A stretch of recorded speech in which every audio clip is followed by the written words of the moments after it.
Hello everyone, আসসালামু আলাইকুম। সবাইকে শুভ সন্ধ্যা।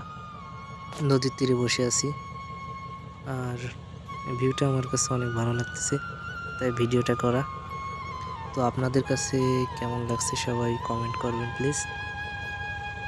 তো তো আপনাদের কাছে ভালো লাগলে লাইক এবং শেয়ার দিয়ে পাশে থাকবেন।